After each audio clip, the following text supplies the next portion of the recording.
So this next session we just had marked as a conference slot. So I guess any topics anyone has to talk about, let's bring them up here and work our way through. And if there aren't any topics, we can go back to replication or bike shed on something. so yeah. So, anybody have something to start with? Replication. We can talk about the meetup if we want to do that. Okay. I'll actually pull up the SurveyMonkey results.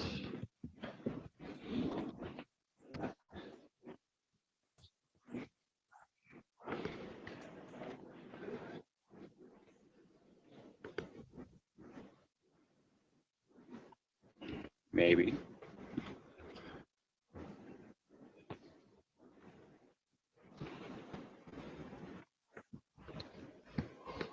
All right.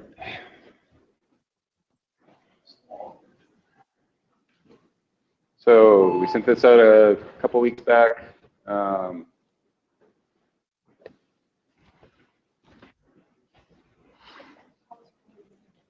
Well, this is if you'd be able to travel, assuming there's probably a lot of NetApp and Red Hat in that list that would be able to go if we were in Raleigh.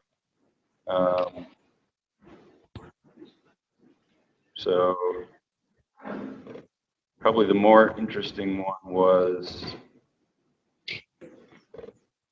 there are a few suggestions here. But, I don't know if Roseville's the right place.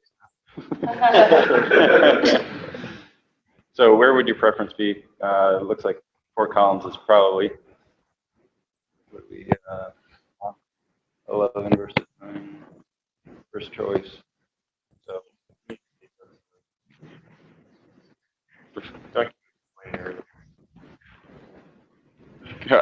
about what?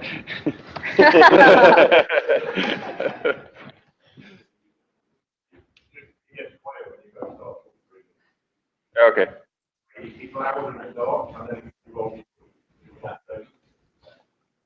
All right. So overall, it looks like most majority is Fort Collins. I'm not pushing for international, but I'll just say again, I think it would be great for our international folks if we were able to do something outside of the U.S. at some point. I guess with recent developments, this is probably the only point for mid-cycle until things change. So one thing about international is it's much more pleasant to go to somewhere like Ireland or Europe in the summer, but it's more expensive.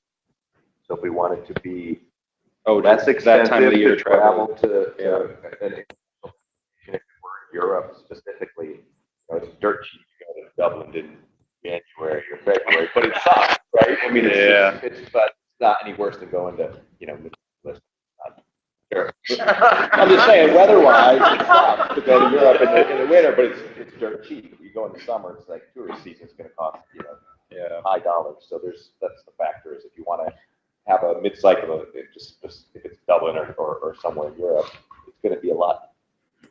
60% of the ticket price to go in January or February, and aside from the fact that the weather's not great, but that's the same way anywhere, right? Yeah. So that's just a thought as far as the timing of a mid-cycle overseas. The winter one would be cheaper. True. Yeah. Okay. Yeah. Like I said, not pushing anything there. Just want to make sure that we're not solely focused on the U.S. So I guess with that, Fort Collins looks like it's probably the best choice, or at least it's the most preferred one. So. Works for me.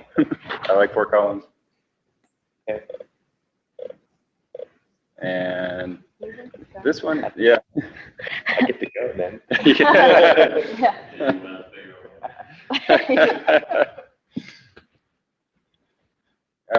Then as far as when we do it, preference is the week before 4th of July, which I was kind of surprised about. Otherwise, not too far behind is R10, which would be the week after Nova's mid-cycle. What week is that approximately? R10 is kind of a hard. Yeah, I always forget. I pulled it up. July 25th, 29th.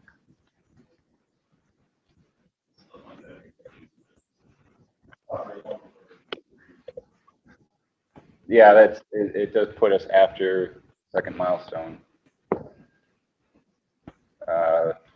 So, yeah, I guess the week before the 4th, timing-wise, other than it being the holiday weekend, actually is kind of good because we can have the mid-cycle. We have a week to do things before the milestone.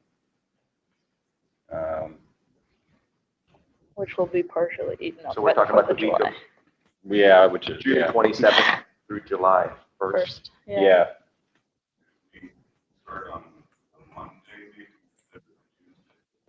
Yeah, there was a comment. It looked like most people were looking later in the week, but then there were comments like, if it's R17, I'd prefer early in the week.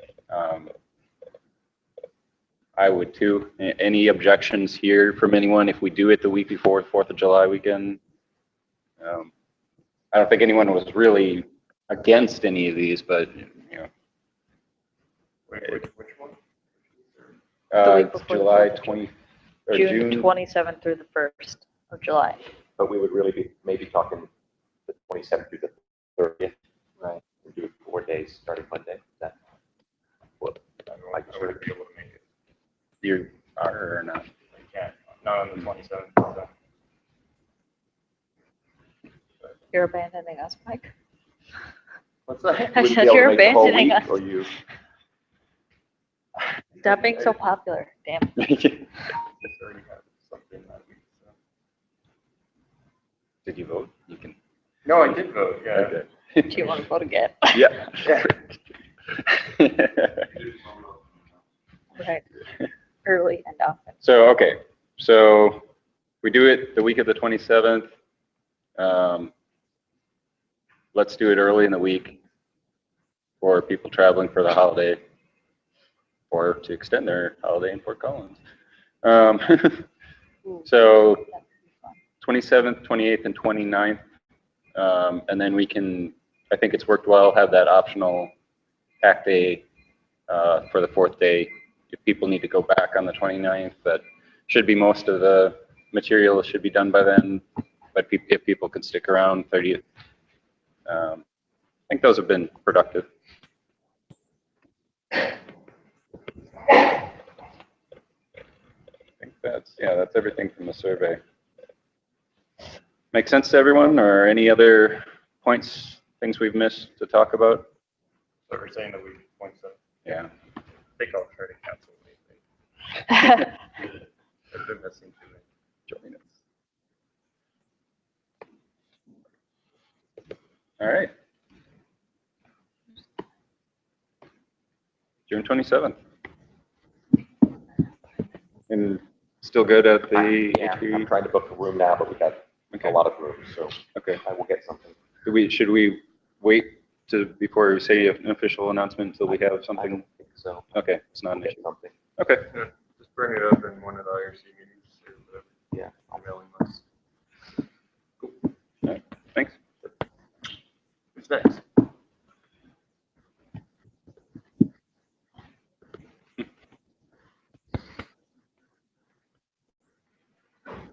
Replication. Yeah. So Yeah. we have it's pretty optimal rate solid, which is we do part of our GR workflow that the volume might go to the nation outside of system. So it's in the back end, but it doesn't know anything. The target doesn't know anything about it.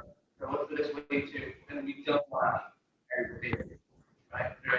So the best way to like, you know that there's a volume in the back end that exists, and then it's metadata, and just make it Manage it. available. Yeah.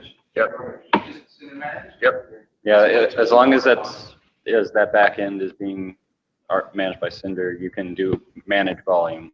Well, Now, do we have every backend? We don't have every backend supporting manage unmanage. You also need to know for that backend what keys stuff you need to give it. So you have to have special, like you guys to automate it. You need special case for every vendor, every backend. Yeah, that'd be better. Well, It's still kind of tricky because you got to know. You need to keep out your pairs to the driver's perspective.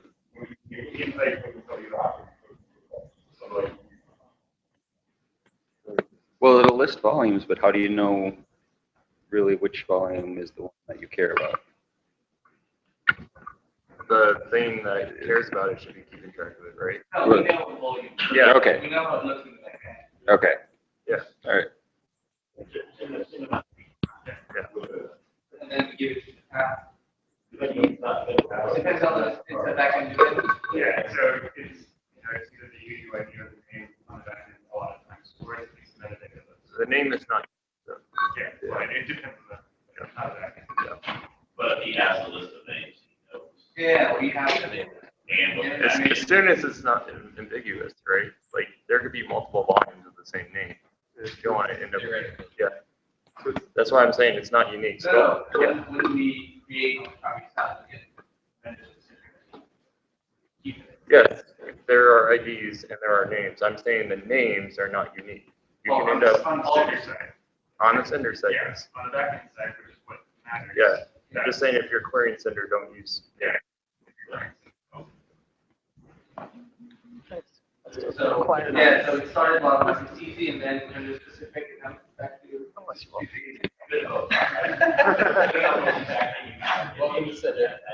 Something recorded too.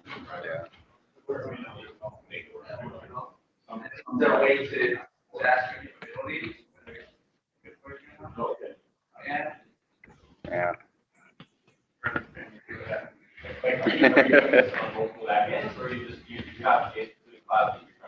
No, we're trying to be generic, student response, so. We did try to solve this use case. So probably we'll load it.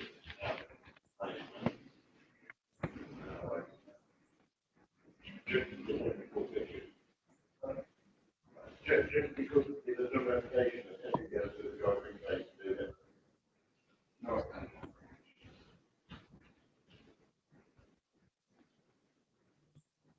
So, that's what we do to manage and hopefully it will work. Well, That's not bad. well, so I think the answer is, I mean, if there's something that, that you're looking at doing on the smart side, it's required. I think we have to coordinate and, yes, probably make management or the other thing is, we should probably coordinate, one of the things that I've always hated about management, everybody wanted, right? We can formalize it so that it isn't overloaded. So we should fix that, is what I'm saying. So we fix that, and then you're not fixing it, and then. if we haven't visited the list of required functionality instead of probably 3 releases. Well, it keeps getting brought up. I think we keep determining that we can't really add anything else to the core features because. Yeah, I don't know what people expect to change on the back end to allow certain things to be supported now as opposed to before. Well, Yeah. rather than changing the requirements, I think you got advertising that capability. I actually have a patch out there that would kind of allows finding out. That could be extended to be able to expose something up and be able to report capabilities based on the back end for programmatic inquiries like this. We have the capabilities API. Yeah, we have core the capabilities right now. I mean, we should, for any non-core functionality, add that to the capabilities that get supported. Yeah, that makes more sense. Mike added that. Yep.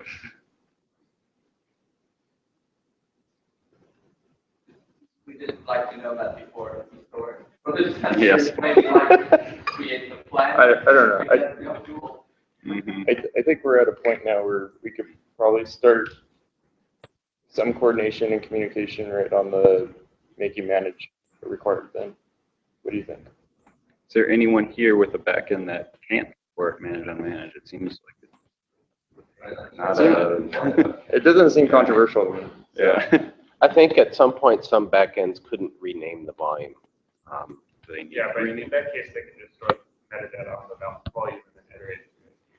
I mean, Yeah. we'll have to do that. The only thing I would worry about trying to invent too much is sorting out all those snapshot parts. Snapshot. Yeah. Now that managed snapshots in there, it's like when you bring in a volume, you have to bring it off snapshot. Well, It is. It's managed. Yeah, it is separate. Yeah, but I'm not really convinced that it makes sense. All these separate. Because you unmanage all that stuff, which then you manage. I don't know why you think it's the managed thing in the snapshot at all. But there's not all that right now. Yeah. I guess we're figuring out how we get through some of the snapshot stuff. I don't even know that. I mean, the way the managed volume is defined, certain things are allowed to fail, right? It's not suitable to be managed by cinder. The driver can say, hey, this thing doesn't react. Yeah. The driver has restrictions on what it can handle. Yeah. You just say, well, I implement manage for things that look okay, but if they don't look okay, I'm just that. How does managed snapshot work today? Like what is it? You give it like a volume and then Yeah. whatever, like same kind of key value thing. Uh-huh. And then Cinder creates a new snapshot that's associated with that volume. You have to have already, like, you have to have an existing Cinder volume reference Uh-huh. that belongs to, and then just creates the new reference. I think the reason to manage volume and manage snapshot are to continue to be separate operations. REST APIs. REST APIs should not create multiple objects. Generally, missing Yeah. Sure. Also, nice. Shouldn't we allow passing a flag to manage volume to allow it to manage snapshots too?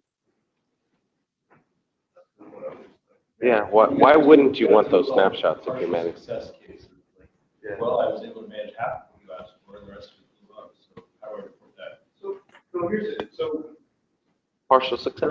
So we kind of wanted to be on some stuff. We're kind of curious, what is the case that, oh, I can't make that? I don't understand what that is. So you either can, you can either find your own volumes and do something, or you can't. I don't know what Uh, I think it's mostly it since I'm broken state when you're ready. Okay, well then, so you report it and then you can have a one that.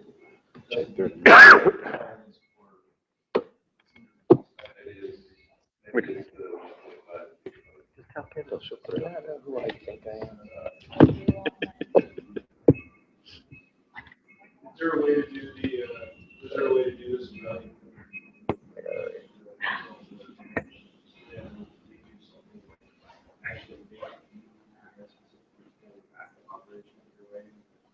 The problem is that it's student installation that's in there. Yeah, no, I get that. What I'm saying is what if there was a specific backup API that we were using? So we have backup API. What if it used a specific backup API that said, hey, this is a backup, you're doing a restore or whatever, so you're gonna have to use things a little bit differently. Some of our, people want to implement operating, sometimes they want to do some way to back up through the rail network, which might go over understanding. And also, I think that what you're suggesting is going to be harder for everyone to agree. Because I think that getting, just allowing us to put metadata in is a much simpler thing to get in there than cross-site replication backup that everyone agrees. Just maybe I'm wrong about that, but it just looks like the lowest hanging fruit for us to allow that, to allow some optimized or getting the volume from anywhere and putting it in the targets. Yeah, that's what manages. Yeah. So we just want it to work. It's just that. Yeah, it shouldn't be a big. Reliably and be able, and obviously be able to know that it would work on creating the plan not store, because then Too late. So we can easily add other report mechanism capabilities for that, and then pull that from capabilities before you run it. yeah, And then just, that. the snapshot thing, in my opinion, is a good question. We don't really care about that. Right? We do care because it might be snapshots on the target, but people don't care about running multiple commands or a single command. Right. I guess the thing from my It's automatic, it restores flow anyway, so we don't care about adding rest requests when you're restoring terabytes of data. So, you could let the driver figure that out. yeah, we would just store all the information we need to be able to make those. It's not complicated. I think those ergonomics are only important through the CLI because scripts. Yeah. You have to talk to this, you could create a lot that couldn't be imported. As long as you got it working once, you got it working. Yeah. It should all work. So obviously, yeah. Yeah, which would we create as action? Historical. I just want to know. Yeah, so we'll do that. I'll add that. So I'll add one capabilities so that before you call backup, you check, see if it's available, you do it. If you can't, you. Yeah.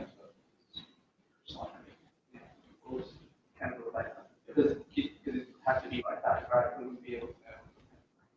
Yeah. So if the driver can do a rename after the manage, what is a good way to for the driver to know whether it is already managed or not? I don't know. So if you cannot rename, when you manage, I know some driver they kind of change something in the and to this volume is managed, this one is not. The driver cannot make that change on back end. What is the way to for the driver to? So that's been a problem all along for this, right? Right. It has. There there's are both more drivers that get this wrong. What are you about being able to rename unmanaged just because the name will become too long because of prefix or something, or will not be able to manage at all? Some driver does, and some backend does not have the ability to do that. That's not a So requirement. that we can get through the capability. And that capability won't. I know, but I'm just saying, is there a common way to solve it? No, There is a common way to solve it, because renaming is not actually a requirement. It depends. Well, hold on. I'm just asking, is there? The reason why some of the drivers rename the volume is so that they can find it for other provisioning That's requests. not completely true. But Some of the drivers have to have that. Well, some drivers. It's driver dependent. When they do a manage, they have to rename it to something for sender or something. No, it's for the driver to be able to find it later on to do things against it. We handled this with the name stuff, the migration before we had. So the whole reason that renaming was there initially was because in the Cinder.com file, you set the volume name template. And Cinder expects all of the volumes to have a name of that specific format. We're not talking about the display name. We're not talking about the user name. We're actually talking about the other name that goes in the name that is by default volume dash UUID. There are places in the code. I'm not talking about that name at all. I believe that's what we're talking about. Okay. Because I've seen at least one driver that instead of triply populating name ID and ID, they just do a rename to try to make it all match, which I think is actually not all how it's supposed to work.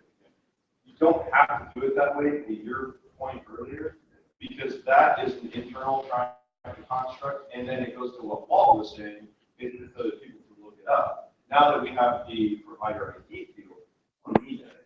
So you can get around it very easily. I think that's the thing. I think you guys are both saying the same thing, but you're talking about it from a different side. A different side. That Yes. never happened. Yes. I think you're right. Yes. But I think the one with the, I don't know, this wouldn't work. I don't think in general, it should be possible. I don't either, because this is a all the Cinder offers.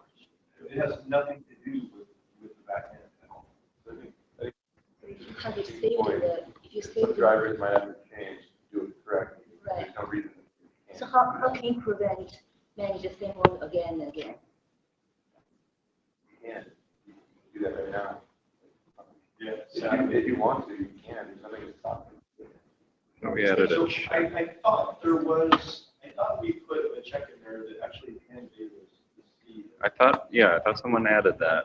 It wasn't there initially. No, but every time you build it, create a new, there is a new UID, right? So you create a new Yeah, UID. so if you have a volume on your back end, and your back end, say, whatever reason, this array uses serial for the volume, right? Code that, and you say Cinder manage, serial equals that.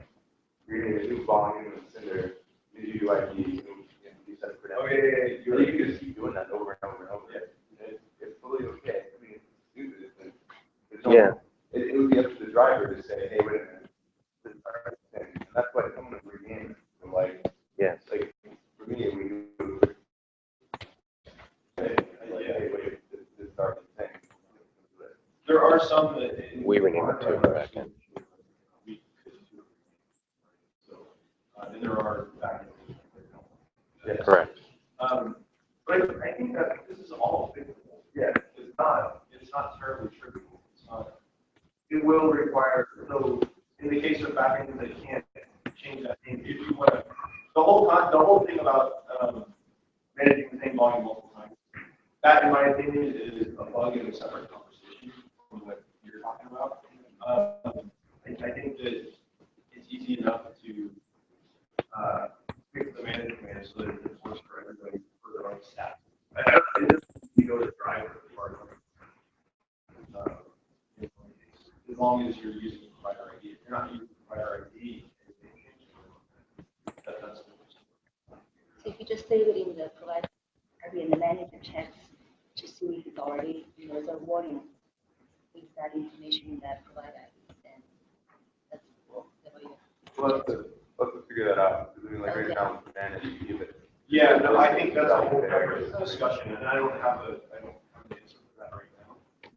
What I'm saying is just in general, being able to manage volume is actually really easy. It's stupid. It's just a database.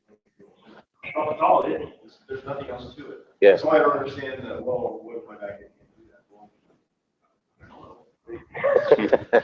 The size thing is actually a good point. That is a little troubling.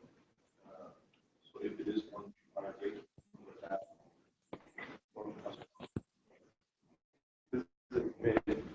We can not create a 1.5 volume, so I trust it. And even if you do have a 1.5 volume, like it'll show up wrong, but like for us, right, it'll round up. You'll take 2 out of your quota. Have a 1.5 volume on your. As long as we remember to round it up, Yeah. and if we were to maybe make it over, I do find it annoying because there are drivers right now that just change the size and won't change it. They just don't change it to quote. Yeah. There's one in particular that has a 5 gig interval. So you create a bunch of 1 gig volumes, and you have a bunch of 5 gig volumes, which I find highly suspect. Yeah. Those were we were talking about how they like model up this create volume. Mm-hmm. Yeah, you were on the sheet. Yes. Uploading will come from Cinder. Yep. Well, in Cinder, when they do the create, this is what they do. Yeah. So they created 5 and say they want 1. Or if you're going from a backup, right? You're going from the 5 gig size, 1 gig volume, then on the other side, you're putting a different array. Although it wouldn't matter, it would all work out in the wash. Yeah. Yeah, because when you call the create, they're going to create a 5 gig again. They're going to tell you. Well, it's a different. Yeah, Array. The way they created it, I think you feed that information from the volume to you, and then code up. I think the problem for you, I think it's easy to solve that. We should look at the. I think that the volume should be, like, it's not our problem, like, it's not about in Yeah. small if the volumes are not the quota is not correct on the source. We fix it to the target. Should be, like, what's sourceable if they want. I'm curious, while you're here, smart stuff, what, like, you mentioned the replication layer. How do you guys fit in with that? Like, what?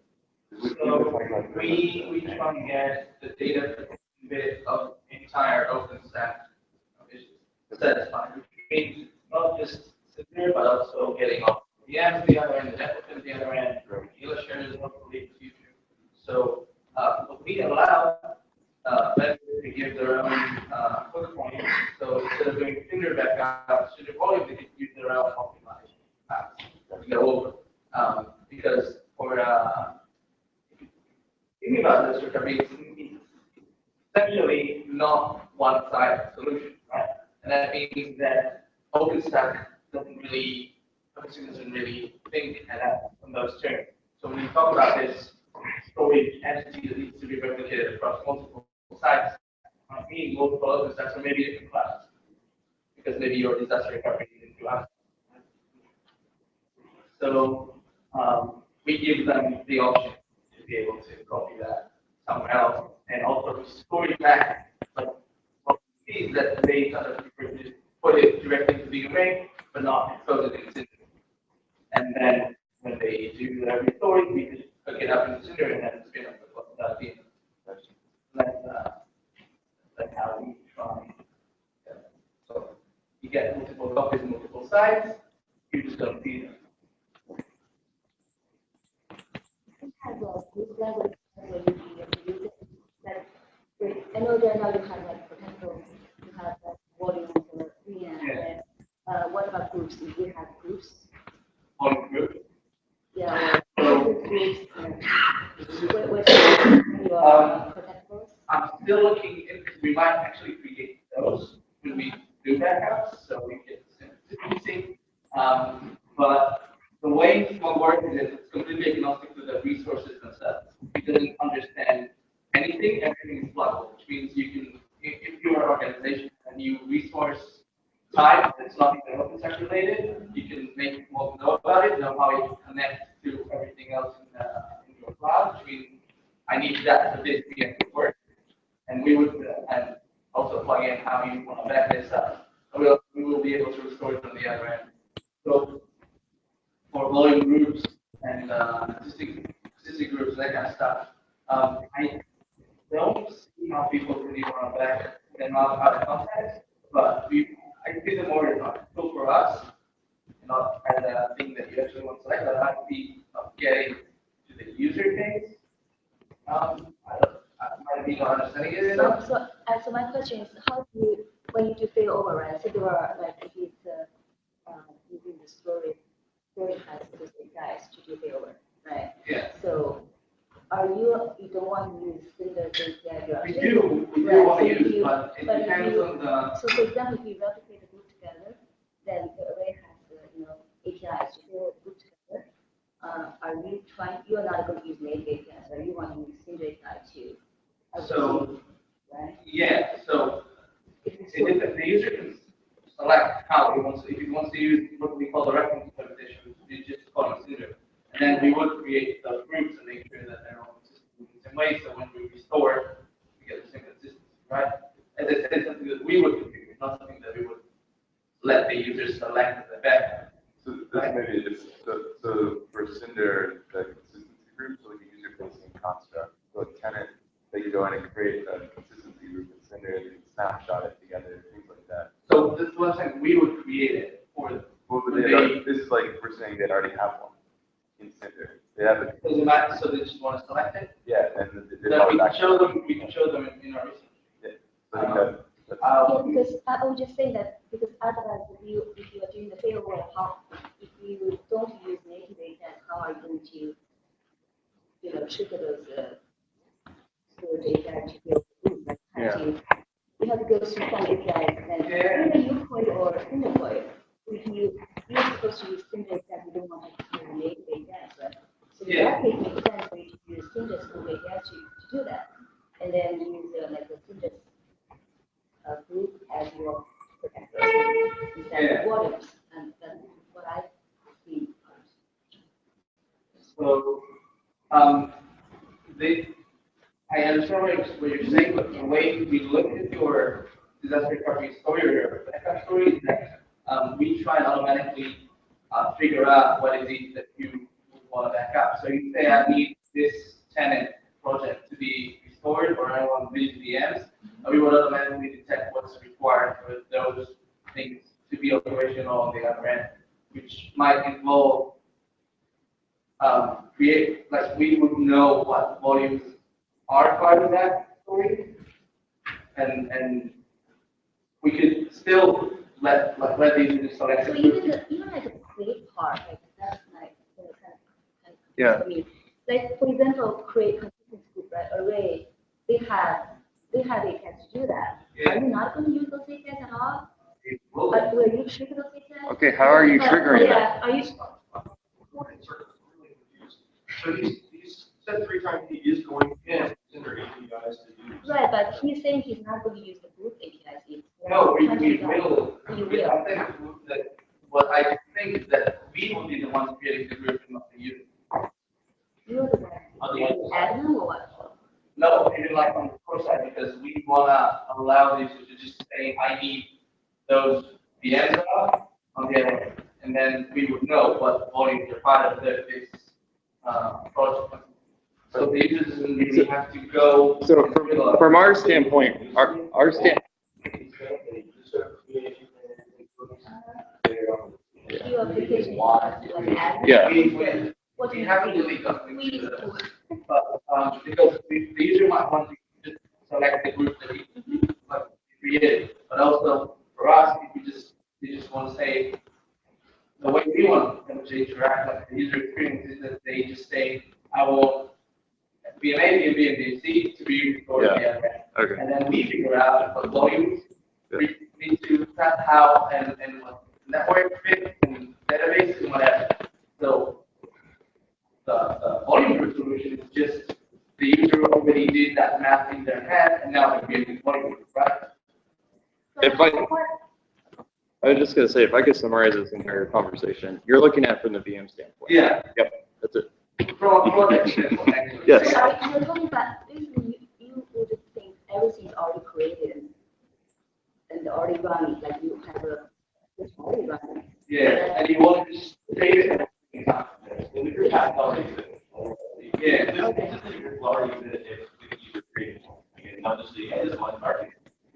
Yeah. Okay. We're actually over time. Want to learn more than the brown bag.